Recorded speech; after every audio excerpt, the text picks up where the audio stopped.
Most people walk into conversations carrying an invisible pressure, the pressure to impress. They believe small talk is a performance, a moment where they must prove they are interesting, intelligent, funny, or confident. So instead of being present, their mind starts racing. What should I say next? Will this sound smart? What if I look boring? And without realizing it, the conversation stops being human and starts becoming a silent competition. Imagine a young man entering a gathering for the first time. He watches others talking and laughing easily, and he immediately assumes they must know some secret formula. When someone approaches him and says, "So, what do you do?" his brain goes into overdrive.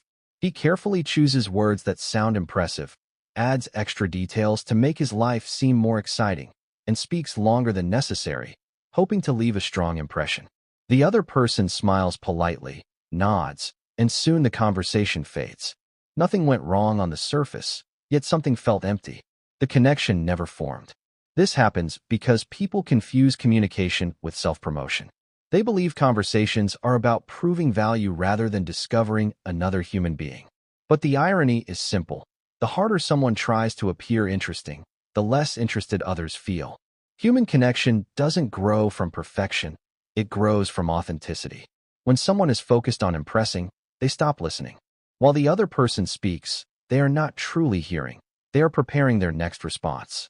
Their attention turns inward instead of outward. The conversation loses rhythm because it becomes two monologues instead of one shared moment. People can sense this instantly, even if they cannot explain why. They feel unseen. Think about the conversations you remember most in your life. They were probably not with the smartest speaker or the funniest storyteller. They were with someone who made you feel comfortable, someone who seemed genuinely curious about you. That feeling comes from connection, not performance. In the story, the turning point comes when the young man meets an older stranger who seems unusually calm in conversation. The stranger doesn't try to dominate discussions or impress anyone with achievements. Instead, he asks simple questions and listens carefully. When others speak, he maintains eye contact, reacts naturally, and allows pauses without rushing to fill silence. People gather around him effortlessly. Conversations flow, laughter feels real, and everyone leaves feeling valued. Confused, the young man later asks him, "How are you so good at talking to people?" The stranger smiles and says something unexpected. "I'm not trying to be interesting. I'm trying to be interested." That single shift changes everything. Small talk was never meant to showcase personality. It was meant to create safety. It is a bridge between strangers, a gentle way of saying, "You matter enough for me to notice you." When someone feels safe, they open up naturally. And when they open up, conversations become meaningful without effort. The reason most people fail is not lack of confidence or social skill. It is misplaced focus. They look inward, worrying about how they are perceived, instead of looking outward with curiosity. But connection begins the moment attention moves away from the self. When the young man tries this approach for the first time, he feels awkward. Instead of planning impressive answers, he asks someone about their hobbies. At first, he worries the question sounds too simple. Yet something surprising happens. The other person lights up, speaking passionately. The conversation lasts longer than any he previously had. He barely talks about himself. Yet for the first time, he feels truly connected. He realizes people don't remember perfect sentences. They remember emotions. They remember how they felt while talking to you. This lesson slowly removes the fear surrounding small talk. There is no need to perform, no need to impress, and no need to compete for attention. Conversations become lighter because there is nothing to prove. Curiosity replaces anxiety, and presence replaces overthinking. As the story unfolds, the young man notices another powerful truth. When he stops trying to appear interesting, he actually becomes more interesting. Authentic reactions, natural humor, and genuine responses emerge without effort. Confidence grows quietly, not from rehearsed lines, but from real connection. This aligns with a deeper life lesson. People are drawn to those who make them feel seen, not those who try hardest to be seen themselves. Small talk succeeds when ego steps aside and empathy takes its place. And perhaps the most powerful realization is this: everyone secretly wants the same thing. Behind every polite smile and casual greeting is a person hoping to feel acknowledged. When conversations shift from self-presentation to shared humanity, small talk stops feeling small. It becomes the beginning of trust, friendship, and opportunity. By the end of this moment in the story, the young man understands that connection is not built through impressive words, but through genuine attention. The goal of conversation is not to shine brighter than others, but to create a space where both people can feel comfortable enough to be real. And once that truth becomes clear, small talk transforms from a stressful task into something simple, natural, and deeply human. After beginning to understand that connection is not about impressing others, the young man expects conversations to suddenly become easy. But when he walks into another social situation, he notices something hasn't changed. The tension inside him is still there. His heart beats faster before speaking, his thoughts hesitate, and every sentence feels like it is being examined before it even leaves his mouth. He realizes that even when he stops trying to impress, another invisible obstacle remains: the fear of judgment. This fear is quiet but powerful. It whispers questions that most people never say out loud. What if I sound awkward? What if they think I'm boring? What if I say something wrong? These thoughts create a mental filter that slows conversation down. Instead of speaking naturally, people begin editing themselves in real time, removing spontaneity and replacing it with caution. Words lose warmth because they are no longer genuine reactions. They are carefully approved responses. In the story, the young man notices how different conversations feel when fear takes control. When someone asks him a simple question, he pauses too long, searching for the right answer. Silence stretches awkwardly, not because he has nothing to say, but because he is trying to avoid saying the wrong thing. Ironically, the effort to avoid awkwardness creates more awkwardness. He begins observing others more closely and realizes something surprising. Almost everyone is doing the same thing. People laugh a little too carefully, agree too quickly, or keep conversations safe and predictable. Many are not relaxed. They are simply hiding their nervousness better. The realization hits him. Small talk fails not because people lack social ability, but because they are all protecting themselves at the same time. Fear of judgment turns conversation into a test instead of an experience. When the brain believes it is being evaluated, it shifts into self-defense mode. Creativity disappears, humor fades, and authenticity shrinks. People become quieter or overly formal, trying to control outcomes that cannot actually be controlled. One evening, while standing alone during a gathering, the young man watches two strangers talking nearby. One of them accidentally mispronounces a word, pauses, laughs at himself, and continues speaking casually. Instead of creating embarrassment, the moment makes both people laugh together. The conversation becomes warmer, not colder. That small mistake, which he would have feared deeply, actually strengthened the connection. This moment challenges everything he believed about social interaction. He had assumed confidence meant never making mistakes, but now he sees that confidence often means being comfortable with imperfection. The deeper lesson begins to unfold. People are not judging as much as we imagine. Most individuals are too busy worrying about their own behavior to analyze someone else's every word. The fear exists mostly inside the mind, amplified by overthinking. By trying to avoid judgment, people create distance, yet vulnerability, even small vulnerability, creates closeness. The young man decides to experiment. During his next conversation, he stops rehearsing responses in his head. When he doesn't know what to say, he admits it casually. When he feels nervous, he allows himself to smile instead of hiding it. At first, it feels risky, almost uncomfortable, like stepping outside without armor. But something unexpected happens. Conversations become lighter. Pauses feel natural instead of threatening. People respond more openly, as if his honesty gives them permission to relax too. He learns that authenticity is contagious. When one person drops the mask of perfection, others often follow.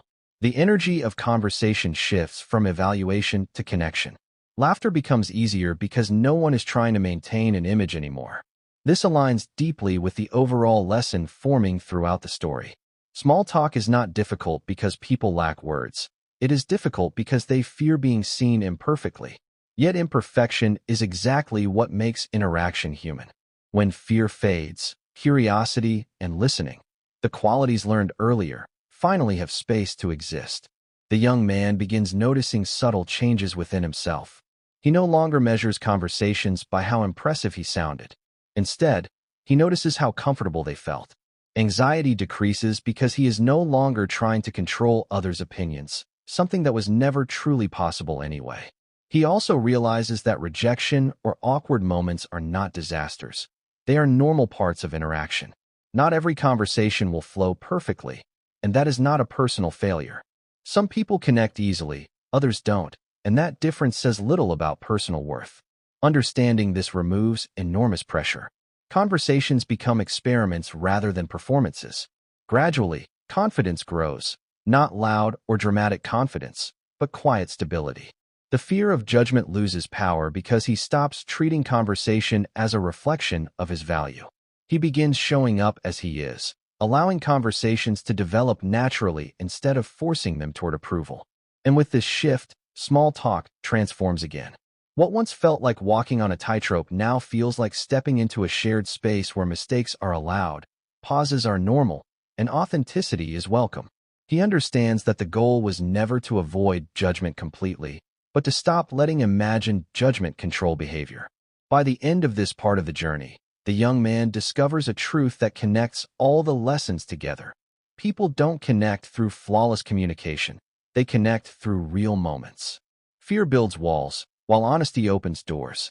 When the need for perfection fades, conversations regain their natural rhythm, and small talk becomes what it was always meant to be: a simple, human exchange between two imperfect people learning, in small ways, to feel comfortable together. As the young man becomes less focused on impressing others and slowly frees himself from the fear of judgment, he expects conversations to finally feel effortless. Yet he notices something curious.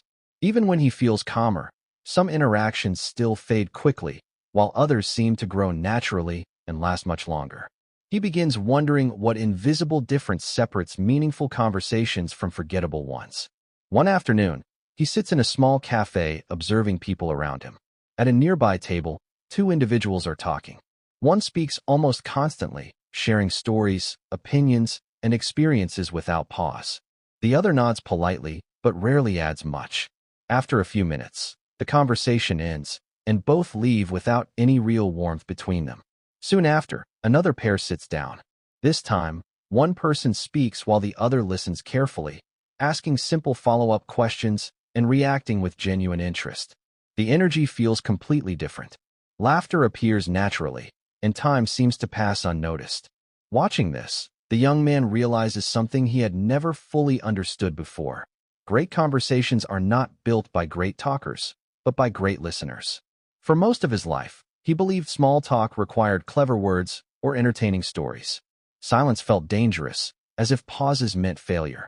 So he filled gaps quickly, often speaking more than necessary just to keep conversations alive. But now he begins to see that talking too much can actually prevent connection. When someone dominates a conversation, there is little space left for the other person to exist within it.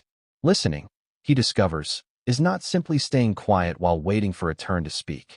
Real listening requires attention, noticing tone, emotion, and meaning behind words. It means responding to what was actually said rather than steering the conversation back to oneself.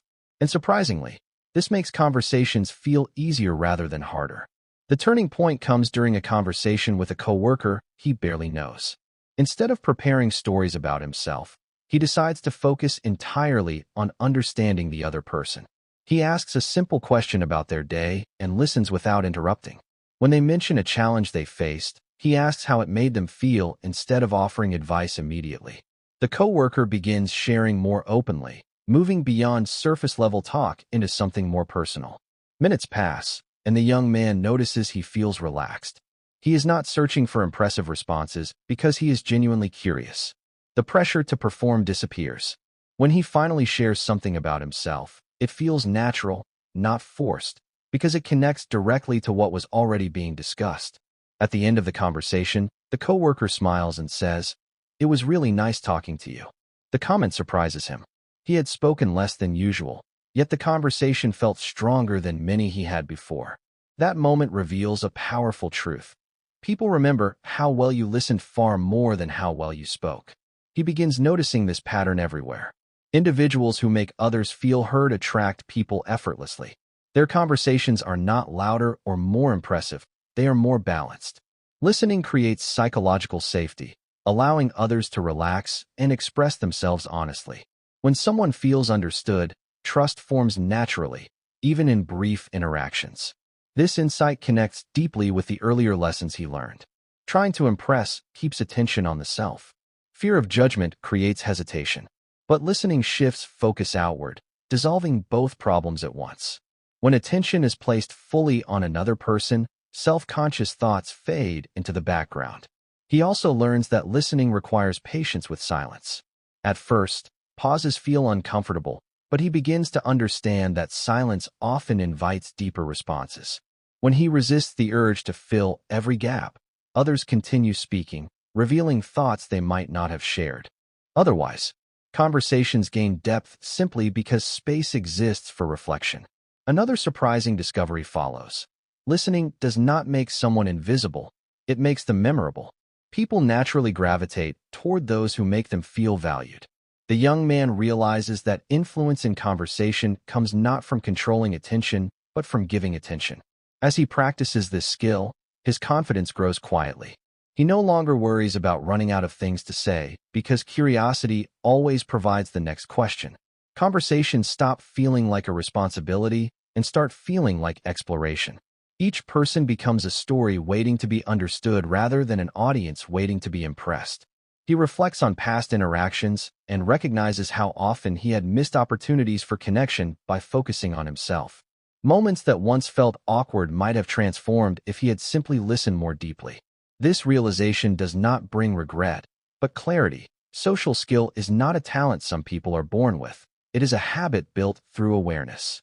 Gradually, others begin responding differently to him. Conversations last longer. People share more openly. Some even seek him out just to talk.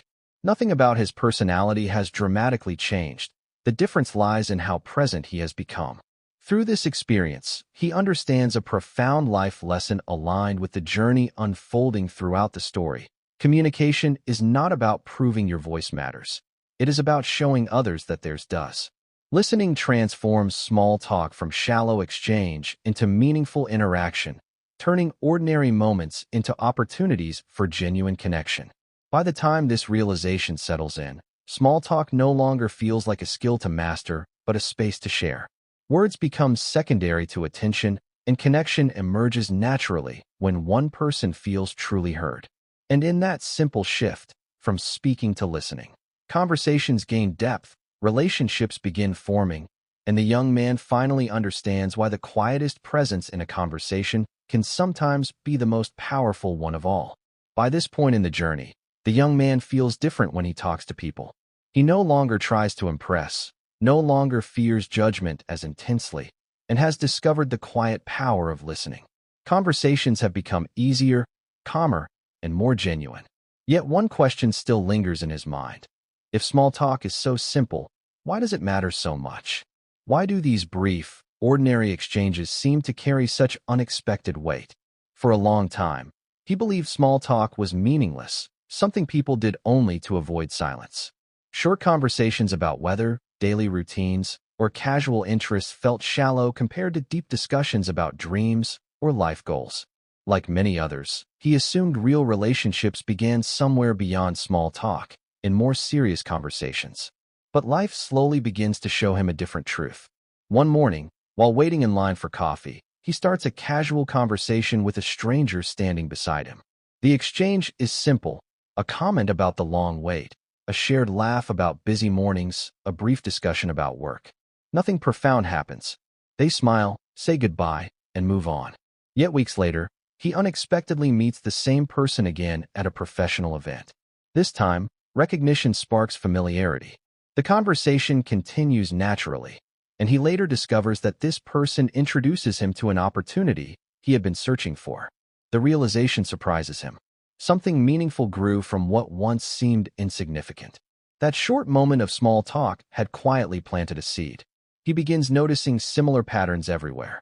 Friendships often start with simple greetings.